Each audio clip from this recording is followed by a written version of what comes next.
우리 지난 5주 동안 우리가 올해 우리 교회의 목표가 보다 깊은 영적 성숙으로 나가는 해이기 때문에 영적 성숙을 우리가 어떻게 해나갈 것인가, 이런 5가지의 시리즈 설교를 드렸습니다. 오늘이 이제 이 영적 시리즈 설교의 마지막 부분이 될 것입니다.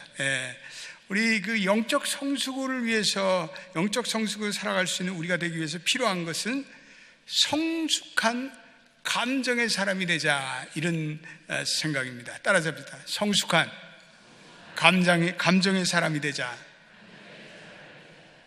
우리의 감정을 성숙하게 처리해서 우리가 성숙한 대인관계를 갖고 우리 성숙한 감성의 사람이 되는 것, 이 중요합니다.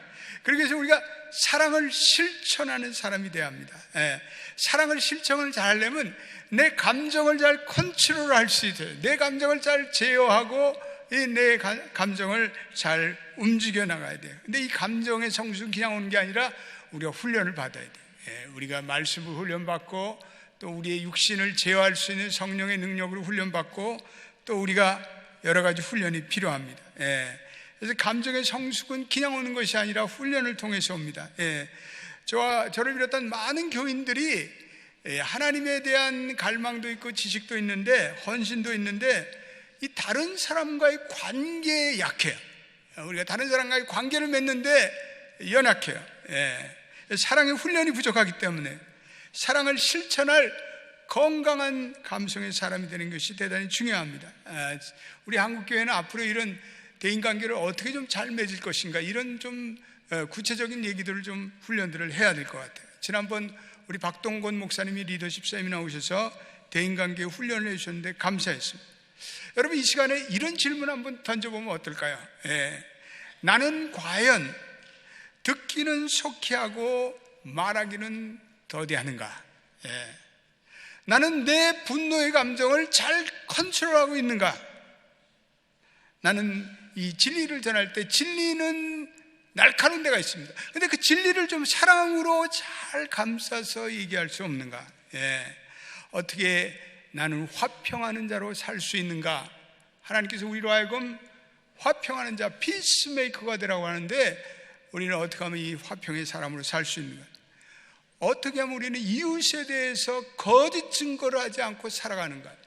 이웃을 폄하하고 엄담하고 이웃에 대한 잘못된 얘기를 하는 것보다는 이웃을 격려해주고 칭찬해주고, 그리고 이웃을 배려하는 언어를 사용할 수 없는가? 이 내 마음속에 흘러나오는 이 복수, 원한, 또 분노를 어떻게 잘 절제할 수 있는가? 이런 것들에 대한 이야기입니다.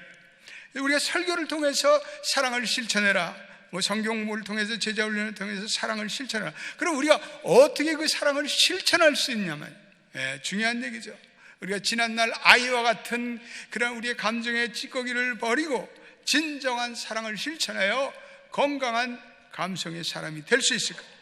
우리는 사랑의 신앙에 대해서는 많이 들었는데, 실제 삶 속에서 우리는 아직도 어린아이 같이 또 유년기와 같은 미흡한 사랑을 보여주지 않는가? 우리 자신들을 우리 한번 돌이켜보자는 거죠. 우리는 여전히 감정적인 청소년기를 살아갈 때가 많아요. 내가 원하는 것이 채워질 때는 내가 행복하고 만족합니다. 그러나 스트레스와 위기와 그 원망, 이런 것들이 찾아올 때 나는 감당하지 못해 주저앉아. 또 의견의 불일치가 일어날 때 화가 나요. 그것이 나에 대한 공격이다, 이렇게 속단을 해요. 쉽게 우리가 토라지고 쉽게 상처를 입고 내 마음대로 되지 않으면 원망하고 불평하고 남을 비난해. 성숙하게 우리 자신을 커뮤니케이션 하면서 내 감정을 이렇게 성숙하게 좀 표현하고, 또 내 의견을 차분히 제시를 못하고 화가 나면 말도 제대로 못하고, 우리 이제 그런 것들은 좀 버리고 우리가 어떻게 내 의견을 차분하게 또 성숙하게 전달할 수 있는가, 이런 문제들입니다. 우리가 하나님과의 관계를 맺는 데는 열심인데, 우리 대인관계와 또 다른 사람과 관계를 맺는 데는 우리 부족한 점이 있어요. 그러므로 우리 다른 사람과의 관계에 갈등이 일어나고 또 마찰이 일어나지만, 우리는 그 모든 문제를 다른 사람에게 돌려. 저 사람이 문제야, 핑거 포인트를 다른 사람에게 하는 거죠. 하나님을 열심히 사랑하는데 이웃 사랑에는 연약해요. 그러나 예수님께서는 분명히 이 하나님의 사랑과 이웃 사랑이 동시에 가야 한다는 중요성을 우리에게 말씀하고 있어요. 마태복음 22장 37절로 40절 말씀은 아주 귀한 말씀, 한번 읽어보겠습니다. 시작. 예수께서 이르시되 내 마음을 다하고 목숨을 다하고 뜻을 다하여 주 너희 하나님을 사랑하라 하셨으니 이것이 크고 첫째 되는 계명이요 둘째도 그와 같으니 내 이웃을 내 자신같이 사랑하라 하셨으니 이 두 계명이 온 율법과 선지자의 강령이니라. 모든 율법과 선지자의 강령, 하나님의 말씀의 전부가 하나님을 사랑하고 이웃을 사랑하는 것이라는 것이 오늘 주신 말씀입니다. 이 예수님은 내적으로는 굉장히 영적으로 깊은 성숙한 삶을 사는 동시에 외적으로는 다른 사람이 가지고 있는 그 사람의 아름다움을 깨우쳐주고 인정하셨어요. 그래서 예수님은 만나는 사람마다 그 사람이 가지고 있는 그 사람이 어떠한 인생을 살았든지 상관없이 그 사람의 아름다움을 일깨워줬어요. 삭개오, 사람들에게 학대를 받고 무시를 당하고 조롱을 받고, 그런데 그 삭개오의 아름다움을 예수님이 회복시켜 주셨어요. 우물가의 여인, 부정한 여인이었지만 예수님은 그 여인이 가지고 있는 아름다운 모습을 회복시켜 주셨어요. 병든 사람을 긍휼히 여기시고, 예수님은 만나는 모든 사람에게 있는 그 내면에 그 사람이 가지고 있는 인간의 아름다움을 일깨워 주셨어요. 우리가 누구인지를 알려주셨어요. 장바니라는 신학자는 사랑이란 상대방의 아름다움을 그 자신에게 일깨워주는 것이다, 이런 멋진 말을 하고 있습니다. 예수님 당시 종교 지도자들은 열심히 하나님을 추구했어요. 또 열심히 종교생활에 힘써 하루에 5시간 5번 기도했어요. 율법을 열심히 가르쳤어요. 그러나 이들은 사람들의 아름다움을 발견하지 못했어요. 자신들의 세계관에 어긋난 사람 무조건 정죄하고 비난하고 무시하고, 하나님의 사랑에는 관심을 두었지만 자기와 다른 사람을 사랑하는 데는 무관심했어요. 심지어는 예수님이 낮은 자와 세리와 그리고 죄인을 찾아다닌다 그러면서 예수 당신은 먹기를 탐하고 포도주를 즐기는 죄인과 세리의 친구다, 이렇게 비난하셨어요. 오늘날 일어나는 우리의 인간관계의 문제의 근원적인 문제는 나를 중심으로 모든 것을 보기 때문에 그래요. 나는 다른 사람이 내가 원하는 것을 원할 때 그때 속이 편해요. 다른 사람이 내가 바라보는 눈으로 세상을 바라봐야 돼요. 다른 사람의 생각이 나와 같아야 돼. 그러므로 신앙생활을 하면서도 우리는 여전히 내가 우주의 주인처럼 행세하는 때가 얼마나 많은지요. 스카백이라는 영성학자는 모든 인간은 자기 본인 위주, 자기 중심적인 본성을 지녔다, 이렇게 지적하고 있어요. 그래서 이런 자아도취에서 깨어나는 방법은 영성생활이, 그것이 영성생활의 핵심이다. 자기가 모든 것의 주인이 아니라는 사실을 깨닫는 것이 영성 있는 사람이다, 그렇게 얘기를 했습니다. 특별히 이 교회라는 공동체는 그런 것 같아요. 교회라는 것은 특별히 여러 가지 다양한 가치관과 다양한 생각과 사고를 가진 사람들이 모여 이루어지고 있어요. 물론 신앙적으로는 공통의 가치관과 고백이 있지만 살아온 배경이 너무나 달라요. 또 이 미국에 생활한 사람, 어떤 분들은 미국에 50년, 60년 생활하신 분들이 있고, 지난주에 한국에서 금방 도착한 사람도 있어요. 사고관이 달리고 문화가 달리고, 너무 천차만별이에요. 그런데 우리는 서로 다르다는 것을 인정하고 용납하고 인내해야 돼요. 우리는 그냥 다를 뿐이에요. 다르다는 것이 그 사람이 잘못됐다는 것이 결코 아니에요. 그 사람과 나는 다를 뿐이에요. 그러므로 우리는 성숙한 신앙인으로 살기 위해서는 이런 대인관계 훈련이 필요해요. 다른 사람의 관점을 존중해주고, 또 성숙한 감정으로 내 갈등을 처리할 수 있는 감정 조절의 능력이 필요하고, 그래서 모든 대인관계의 기본은 다른 사람을 소중히 여기는 존중심에서 시작돼요. 인간관계 전문가인 레스 기블리라는 사람은 당신 마음 가운데 다른 사람을 소중히 여기지 않는 한 어느 누구도 당신 앞에서 그 사람들이 자긍심을 느낄 수 없다, 이렇게 얘기하고 있어요. 예. 우리는 한 사람 한 사람이 하나님의 형상으로 창조됐던 그것 하나만 가지고도 우리 서로 사랑할 수 있어요. 그 사람을 존중할 수 있어요. 예. 그래서 수많은 사람들은 자기를 존중해주고 자기를 이해해주는 사람을 찾아요.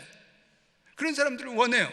예. 그래서 예수님께서 마태복음 7장 12절에 모든 인간관계에 황금률을 하나 주셨는데 이런 말씀을 주셨어요. 한번 올려보세요. 시작. 그러므로 무엇이든지 남에게 대접을 받고자 하는 대로 너희도 남을 대접하라. 이것이 율법이요 선지자. 여러분들이 남에게 대우를 받기를 원하세요? 여러분들이 남에게 존중받기를 원하세요? 먼저 남을 존중하세요. 네. 내가 남을 존중하는 마음을 가질 때 남도 우리를 존중해 주게 돼요. 네. 그래서 이 다른 사람에 대한 이해 부족이 모든 교회나 사회에서 일어나는 갈등과 긴장관계의 주된 원인이에요. 존 맥스웰이라는 그 리더십 학자는 사람들에게 일어나는 모든 갈등과 논쟁의 절반은 견해 차이나 이견의 불일치가 아니라 다른 사람의 이해의 부족에서 온다, 이런 얘기를 했어요. 맞는 것 같아요. 내가 다른 사람을 이해할 수 있어야 돼. 예. 그래서 어느 책에서 인간관계를 세워나가는 아주 중요한 단어들이라는 재미난 글을 읽게 됐는데, 거기에 가장 중요하지 않게 여겨야 할 단어 한 단어, I, 나. 그리고 가장 중요시하게 여길 단어, we, 우리래. 예. 그리고 두 가지로 된 인간관계를 세워가는 가장 중요한 단어는 thank you, 감사한. 세 가지 중요한 단어는 모든 것을 용서했습니다. All is forgiven. 예. 네 가지 단어는 당신의 의견은 어떠합니까? What is your opinion? 예. 그리고 다섯 가지의 가장 중요한 대인관계를 세워가는 단어는 You did a good job. 잘하셨습니다. 잘 일을 하셨습니다. 그리고 여섯 가지의 인간관계, 여섯 가지로 된 중요한 단어는 나는 당신에 대해서 보다 잘 알기를 원합니다. 예. I want to understand you better. 당신에 대해서 보다 잘 알기를 원합니다. 예. 우리 인간관계에서 가장 중요한 것은 다른 사람과의 독특한 점을 인정하고 존중해야 돼요. 예. 다른 사람이 내 생각에 맞추는 것이 아니라 그들의 차이점을 인정하고 배우라는 거예요. 예. 그래서 우리의 삶 속에서 만나는 그러한 사람들이 세상에서 가장 중요하다고 여길 때 그들도 우리 자신이 매우 소중한 것을 보여준다는 거죠. 예. 우리가 인간관계를 잘 해나가기 위해서 두 번째 필요한 것은 의사소통의 리더십이에요. 예. 오늘 현대인들에게 이 의사소통의 리더십, 이거를 우리 영어로는 커뮤니케이션이라는 말이에요. 예, 따라서 합시다. 커뮤니케이션. 오늘 영어도 배우가 좋습니다. 커뮤니케이션은 의사소통이 아주 중요한 방편이에요. 그래서 어떤 리더십 전문가 이렇게 얘기해요. 커뮤니케이션은 그 사람의 마음의 표현이고 인격의 표현이다. 예. 그가 어떤 사람이라는 것은 커뮤니케이션을 통해 드러난다. 예. 아무리 고귀한 생각을 품고 있어도 그 생각을 제대로 전달하지 못하면 아무런 소용이 없어요. 그래서 말과 글처럼 그 사람을 잘 보여주는 것이 없다. 당신이 영향력을 발휘하려면 커뮤니케이션을 중요시하게 여겨라, 이렇게 얘기하고 있습니다. 우리가 어떻게 커뮤니케이션을 잘할까요? 우리가 말을 잘한다고 커뮤니케이션을 잘할까요? 예. 그냥 말만 잘한다고 커뮤니케이션을 잘하는 게 아니에요. 예. 그래서 우리 말에도 저 친구 말만 뻔지를 해, 빈말이 무성해, 그런 얘기를 해주세요. 그래서 커뮤니케이션의 기본적인 요소 중에 하나는 이 커뮤니케이션이라는 것은 비언어적인 요소와 언어적인 요소로 구분되고 있다는 거죠. 예. 이 비언어적인 요소라는 것은 말보다는 마음, 진심, 얼굴의 표정, 제스처, 이런 거 중요하다는 거예요. 예. 그런 비언어적인 요소들이 우리의 대화 중에 60%를 차지하고, 그리고 40%가 언어로 우리가 서로 대화된다는 거죠. 예. 가령 우리가 자녀들과의 대화에 있어서 우리 자녀들과 언어가 약해요. 예. 우리의 감정을 다 표현할 수 없어도, 우리가 영어는 능숙하게 못해도 그냥 우리가 부모로서 야, 아들아 일로 와, 한번 꽉 껴안아주고, 그리고 등을 두드려주고, 머리 쓰다듬어 주고, 잘 때 얘들아 기도하자. 애들이 알아요. 아빠 엄마가 나를 사랑해, 나를 존중하고 있어. 그런 애들은 이게 보면 여러 가지로 정신적으로 안정감 있는 삶을 살아가요. 우리가 꼭 언어로 안 해도 돼요. 그냥 우리의 바디랭귀지로, 우리의 신체적인 언어로도 우리의 자녀들을 향한 사랑을 얼마든지 줄 수 있어요. 그래서 커뮤니케이션은 말을 잘해서 되는 것이 아니라 우리의 마음을 내보이고, 또 우리가 서로의 눈과 눈으로 서로의 마음을 읽어야 돼요. 그래서 이 커뮤니케이션은 기본적으로 의사소통에는 거기 언어가 있지만 거기에는 사랑이 담겨져 있고 감정이 있고, 이것이 잘 조화가 돼야 돼요. 그래서 살리는 생명의 언어를 우리 사용하는 게 중요해요. 우리 이민자들은 이런 훈련들이 좀 잘 안 돼갖고 서로 오해를 하는 경우가, 마음은 안 그런데 튀어나오는 말들이 그런 잘못된, 서로를 죽이고 서로를 상처 입는 언어를 많이 사용해요. 그래서 우리가 마음을 통하게 하는 언어 중에, 이 생명적인 언어 중에 가장 중요한 것은 상대방을 이렇게 격려하고 칭찬하는 거예요. 우리 한국 문화는 유교적 문화의 영향을 받아서 그런지 칭찬의 인색이에요. 또 우리 한국말은 이렇게 보면 히든 펀치라인, 감춰진 그런 무슨 펀치라인이 있어서 말에 비꼬는 말이 많아요. 그리고 이 말을 이렇게 빈정대는 말을 하는 사람들이 있어요. 들어보면 기분이 나쁜 거야. 들어보면 저 사람 까비 공장 출신이야. 말을 이렇게 영어로 하는 사람들은 보면, 우리 자녀들을 보면 직선적이에요. 그게 그 단어예요. 근데 이 한국 사람들은 말을 갖다 그냥 막 해가지고 들어보면 저 사람이 나를 칭찬하는 거야, 까뭉기는 거야. 잘 몰라. 그래서 격려와 용기라는 것은 원래 심장이라는 단어에서 출발했습니다. 하트, 내 하트를 준다. 그래서 그런 얘기를 들을 때 격려가 되고 용기가 되고 힘이 나는. 격려는 소통의 언어를 열어줄 뿐 아니라 힘을 줘요. 그래서 감사합니다. 수고하셨어요. 잘하고 계세요. 당신의 헌신에 감사드립니다. 이런 말을 서로가 희망과 용기를 주고 가슴을 여는 언어예요. 지난주에 제가 이 솔라디오 우리 합창단 창단 예배가 있어서 이제 파킹나서 이렇게 이제 내 사무실에 파킹나서 이렇게 걸어가는데 어느 분이 계속 크락션 경적을 누르는 거야. 빵빵. 교회에서 이렇게 누르는가 했더니 자기 친구를 봤나 봐요. 오랜만에. 그 친구를 봤는데 그 친구를 딱 보면서 문을 열고 그 친구를 불러요. 그 친구가 뒤를 돌아보니까 참 처음에는 그냥 너 오래간만이다 그것까지는 좋았는데, 그 다음 말이 기를 의심하는 기절초풍하는, 너 왜 이렇게 폭삭 늙었냐? 그거 말이라고 그래 그걸.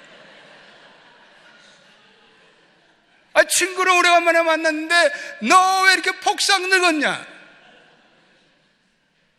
정말 말할 줄 몰라.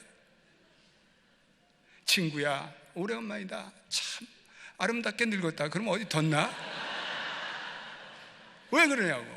말을. 한국 사람들은 특별히 신체를 비하해서 얘기하는 그런 얘기들이 많아요. 신체에 대해서 얘기할 거 없어요. 우리가 다 부모님들이 주신 선천적인 건데 이게 어떻다고 그걸 가지고 그거 신체를 비하하는 얘기라고 그래요? 이건 정말 잘못된. 우리 그런 얘기를, 우리 그리스도인들은 그렇게 얘기해서는 안 돼. 그래서 우리 살기 힘든 세상에 좀 돌아보면서 우리의 결핍과 우리의 격려가 필요한 결핍의 주인공들이 너무 많은데 우리 격려가 필요하잖아요. 그래서 힘을 내세요. 내가 함께 기도해 주겠어요. 하나님이 돌보세요. 우리 한번 옆에 분들과 인사하겠습니다. 훈련해 보겠습니다. 시작. 힘을 내세요. 제가 뒤에서 기도하고 있습니다. 하나님이 돌봐주십니다. 이런 멋들어진 언어들을 좀 사용해서 서로 격려하고 용기를 주고. 데일 카네기라는 성공학자는 사람을 변화시키려면 비록 작고 사소한 일이지만 격려를 아끼지 말아야 된다, 이런 얘기를 해요. 작은 물결이 모여 큰 물결이 되듯이 그 힘이 일찍이 꿈꾸지 못했던 그 작은 격려의 단어가 거대한 제방을 무너뜨린다, 이렇게 얘기하고 있습니다. 커뮤니케이션에 있어서 또 다른 축은 경청을 잘하는 거예요. 듣기를 잘하는 거예요. 그래서 지난번에 우리 박 목사님도 이 듣기의 중요성에 대해서 얘기를 하고 있어요. 커뮤니케이션은 읽기, 쓰기, 듣기, 말하기, 이런 네 가지 방식으로 이루어졌는데, 대화의 기술을 잘 가르치는 원리 1, 2, 3분의 원칙이 있는데, 1분은 말하고 2분은 듣고 3분은 맞장구치라, 이렇게 되어 있어요. 우리는 많이 듣고 적게 말하는 습관을 가져야 돼요. 오늘 우리 야고보서 말씀, 얼마나 귀한 말, 야고보서 한번 읽어보겠습니다. 야고보서 1장 19절 말씀 시작. 내 사랑하는 형제들아, 너희가 알지니 사람마다 듣기는 속히 하고 말하기는 더디하며 성내기도 더디하라. 이 사람들이 듣는 것에 익숙하지 않은, 경청하는 거죠. 우리 목회자들이 보면 이 경청에 약해요. 목회자들은 말하는 걸 좋아해갖고 마이크 잡았다 하면 30분이야. 하여튼 어떤 교회 임직 예배를 가니까 어떤 분들은 축사를 하면서 설교자보다 더 길게 축사를 해. 그래서 이런 분들이나 또 하간 예배에서 30분씩 설교하는 사람들은 주책이에요, 주책. 주님만이 책임지시는 분들. 공중 예배 기도를 길게 하는 사람들이 있어요. 이것도 주님만이 책임져 주실 분들이야. 공중 예배에 많은 사람들이 모이는 예배는 내가 간명하게, 그리고 절제된 언어로 그렇게 기도하면 좋아요. 이 기도를 오래 하고 그냥 혼자서 할 때 오래 하시라고. 그리고 공중 기도는 짧게 3분에서 4분 이렇게 꼭 필요한. 우리 헨리 나우나 유명한 영성학자는 경청의 필요성에 대해서 얘기하면서, 듣기는 당신이 말할 차례를 기다리는 그러한 수준이 아니라 듣기에는 그 이상의 메시지가 담겨 있다. 그것은 듣기로는 상대방에 완전히 집중하는 것이며 그들을 우리 존재 전체로 환영하고 있다. 우리가 잘 들어줄 때 나는 당신의 존재를 받아들이고 있습니다, 이런 표현이래요. 그리고 듣기의 아름다움은 말하는 사람들이 자신의 말을 들어주는 사람으로부터 중요한 존재, 이 사람이 나를 중요한 존재로 취급하구나. 또 그래서 마음 깊이 담아뒀던 그런 어떤 사연도 얘기하고 어떤 자기의 아픔도 얘기한다는 거예요. 잘 들어주는 사람에게. 우리는 상대방이 자기의 생각을 충분히 말할 때까지 우리는 말을 가로채지만, 어떤 사람들은 그 말을 가로채요. 그게 아니라 드러나는 거죠. 상대방의 의도를 보다 이해하고자 노력해요. 그래서 우리가 이 한국 사람 그런 훈련이 안 됐는데, 우리가 미국 사람들은 상대방의 말을 자기의 말로 다시 한번 표현해서 이걸 리프레이즈라고 그러는데, 상대방이 말한 것을 요약을 해서 이렇게 얘기를 하셨군요, 이런 의도로 얘기하셨죠, 그런 마음을 이해할 수 있습니다. 또 충분히 공감이, 그렇게 얘기하시니까 공감이 됩니다, 이렇게 정리해서 해준대요. 그 얘기가 서로 분명히 무슨 메시지를 서로 주고받는가가 분명해져요. 또 한 가지 이 커뮤니케이션에서 중요한 것은 상대방의 진정한 의도를 확인하는 거예요. 10계명의 9번째 계명은, 이거는 내 이웃에 대하여 거짓 증거를 하지 말라, 이렇게 되어 있어요. 우리가 상대방의 진정한 의도를 확인하는 것은 매우 중요한 거예요.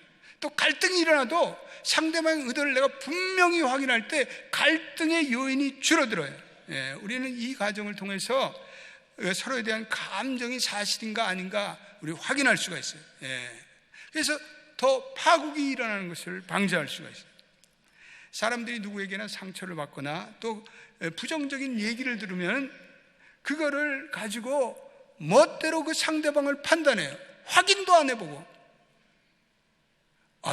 그 사람이 그랬대, 그 사람과 안 좋은 사람이구나, 그 사람이 그 얘기를 했는지 안 했는지 진위를 파악하지도 않은 채 그냥 남이 듣는 거짓 증거를 가지고 그렇게 얘기하는 거예요. 심지어는 남편의 얘기도 확인해 봐야 돼요. 그거 그 남편 얘기 듣고 그냥 아유 그랬어요? 아, 그 사람 못된 사람이네. 이런 거 굉장히 위험한 거예요. 예? 그러므로 이 특별히 교회라는 공동체에 그런 일이 많이 일어나는 것 같아요. 예. 그래서 상대방의 진위를 파악하지 않은 채 그릇된 판단으로 다른 사람에게 거짓 증거할 때 거기에 문제가 생기고 인간관계에 아픔이 생기고 교회가 혼란을 겪고 그로 인해서 상처를 받고 사람들이 떠나고 그러는 것 같아요. 예. 그래서 이 특별히 교회에서는 그 상대방의 진위를 확인해보는, 그 말을 전한 그 사람에게 확인할 사항이 있습니다. 제가 좀 물어봐도 되겠어요? 이렇게 정중하게 물어보시면 돼요. 예? 혹시 이런 얘기를 하지 않았습니까? 무슨 의도에서 그러셨죠? 정중하게 얘기하면 돼요. 예. 그래서 상대방에 대해서 나의 어떤 기대치를 얘기를 해줘요. 나는 당신이 우리 교회 성도이기 때문에, 당신이 하나님의 자녀이기 때문에 나는 이런 기대를 갖고 있습니다. 예. 그래서 그런 기대에 대해서 서로 기대에 대해서 얘기해 주므로 그것에 대한 합의를 만들어가는 건 대단히 중요한 것 같아요. 예. 인간관계에 있어서 또 발생할 수 있는 그런 또 하나의 요인이 있는데, 이건 이 갈등, 이 소위 말해서 감정의 알레르기 현상이, 예. 그러니까 과거에 불쾌했던 상황을 오늘 비슷한 상황이 연출되는 경우에 거기에 대해서 굉장히 화를 내고 그리고 과격한 반응을 보일 수가 있어요. 예를 들어서 남편이 아이들을 돌보지 않고 텔레비전을 보는데 이 아내가 이 남편에서 막 분노해요.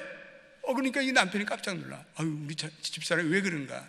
알고 봤더니 이 남편의 모습에서 지난날 자기 아버지가 가정을 버리고 그리고 집을 나간 그러한 모습이 연상되기 때문에 그런 거예요. 이거 뭐 굉장히 어느 특정 교인에서 공연히 화를 내고 인내하지 못하는 경우 과거 자기를 괴롭혔던 어떤 특정 상황이 그 상황에 오버래핑 되기 때문에 그래요. 예. 그래서 이 감정의 알레르기라는 것은 현재 관계를 맺고 있는 사람이 과거의 관계를 맺고 있는 사람과 혼돈을 하는 거예요. 그래서 내가 그 감정을 거기다 집어넣는 거예요. 예. 그래서 그럴 때 내가 화를 내고 성을 내는 경우가 많아요. 그러니까 이런 사람들은 과거의 상처를 먼저 치유받아야 돼요. 우리 그런 분들 적지 않습니다. 예.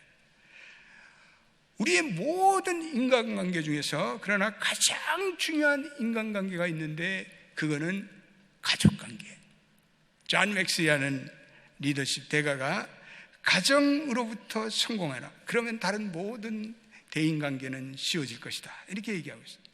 오늘날 이 가정들이 어느 회사나 어느 산업보다 신속히 해체되고 있어요. 신속히 망가지고 있어요. 아버지가 없는 편부모의 가정들이 얼마나 많은지. 예. 미국은 이혼법에서 세계에서 가장 관대해요. 예. 어떤 사람들은 개인의 성공을 위해서는 결혼이나 가정생활을 얼마든지 희생할 수 있다고 생각하는 사람인데 이거는 세상적인 생각이에요. 우리 크리스찬들 그러면 안 돼요. 그래서 우리가 든든한 가정을 세우기 위해서 우리는 우리 가족을 힘을 줄 수 있는 그런 가정의 환경으로 바꿔야 돼요. 이 가족의 분위기는 절대로 수용 그리고 사랑, 격려가 뒤따를 때 가족 간의 유대가 강화되는 거예요. 그래서 그 가정은 그 가족의 안식처가 되는 거예요. 온 세상을 얻고도 가족을 잃으면 무엇하랴? 진리예요, 진리. 가족은 너무나 소중해요. 가족관계를 건강히 유지할 때 우리는 다른 관계, 다른 인간관계를 잘 유지해 나갈 수 있어요. 우리는 무슨 일이 있어도 가족을 향한 사랑을 중단하거나 후퇴해서는 안 돼요. 아무리 화가 난다고 할지라도. 우리 남편이 바람을 피워요. 우리 남편이 도박장을 가요. 우리 남편이 술집을 들어요. 화난 상황이죠. 우리가 감정은 표출할 수 있죠. 우리가 그 사실을 지적하고 문제를 인정할 수 있는데, 그러나 사랑하는 교우 여러분, 가족에 대한 무조건적인 사랑은 스탑해서는 안 돼요. 무슨 일이 있어도 그것은 계속되어야 돼요. 가족들이 우리에 대해서 나를 후원하고 그리고 나를 사랑하고 있다는 사실을 느낄 때 우리는 어떠한 위기 상황 속에서도 우리는 그 위기 상황을 극복할 수 있는 진정한 성공이 바로 가족 사랑으로부터 온다는 사실을 깨닫는 여러분 되시기를 주님의 이름으로 축원드립니다. 이제 결론을 지어보겠습니다. 교회라는 것은 인간관계를 치유하고 회복할 수 있는 가장 아름다운 공동체라고 저는 확신합니다. 우리 하나님의 자녀들에게는 말씀이 주어지고 우리 하나님의 자녀들에게는 성령의 능력이 죠. 우리는 지난날에 형성된 우리의 부정적인 습관들이나 우리의 언어적인 표현이나 이런 것들을 점점 제거하고 이제는 하나님의 아름다움으로 성장할 수 있는 가능성이 열린 것이 바로 교회라는 공동체입니다. 예수님도 팔레스타인 오지에서 갈릴리 제자들이 모여 진정한 공동체를 만들기까지 시간이 걸렸어요. 여러분 생각해 보세요. 예수님의 제자들도 맨 처음에는 감정적으로 그리고 영적으로 미숙한 자들이 너무나 많았어요. 혈기가 강했던 베드로, 호언장담하고 큰 소리 잘 듣던 베드로, 그러나 자기의 말은 지키지 못했던 베드로, 우리의 아들이라고 불렀던 야고보와 요한, 얼마나 화를 잘 냈는지 몰라요. 의심이 많았던 빌립, 자기중심적이었던 마태, 세리, 우울했던, 그리고 심지어는 예수님을 향해서 의심했던 도마. 이런 사람들을 모아서, 이런 외인 부대 사람들 같은 사람들을 모아서 예수님은 진정한 공동체를 만들어 갔습니다. 그렇습니다. 우리 교회라는 공동체에서 때때로 인내하고 그리고 서로 용납하고 그리고 사랑하며, 그럼 우리는 그러한 예수님께서 발견하셨던 그러한 희망을 우리 이 공동체에서 찾을 수 있어야 합니다. 낙심하지 말고 인내하시며 그리고 하나님이 주시는 은혜로 아름다운 공동체를 세워나가는 저와 여러분들이 되시길 예수의 이름으로 축원드립니다. 기도하겠습니다. 하나님 감사합니다. 우리가 지난 5주 동안 영적으로 성숙한 사람에 대한 말씀들을 들었습니다. 우리 온 연합교회 성도들이 새해에는 성숙한 사람이 되기를 원합니다. 영적으로 성숙한 사람들에게 하나님을 성숙하게 사랑할 뿐 아니라 대인관계에 있어서 성숙한 사람이 되기를 원합니다. 아버지 하나님, 우리의 언어를 격려와 그리고 배려 언어로 바꿀 수 있게 되길 바랍니다. 우리의 생각으로부터 다른 사람을 존중할 수 있는 마음이 있게 되기를 바랍니다. 우리가 어떠한 일이 있어도 우리의 가정은 하나님이 주시는 하나님의 최후의 보로임을 믿고 이 가정을 지키겠다는 결단을 할 때 우리의 모든 대인관계에 축복이 있을 줄로 믿습니다. 주님, 건강한 감성의 사람들이 많이 우리 연합교회에 배출되어 이 교회가 더욱더 건강한 공동체로 자라기를 기도합니다. 예수님의 이름으로 기도드립니다. 아멘.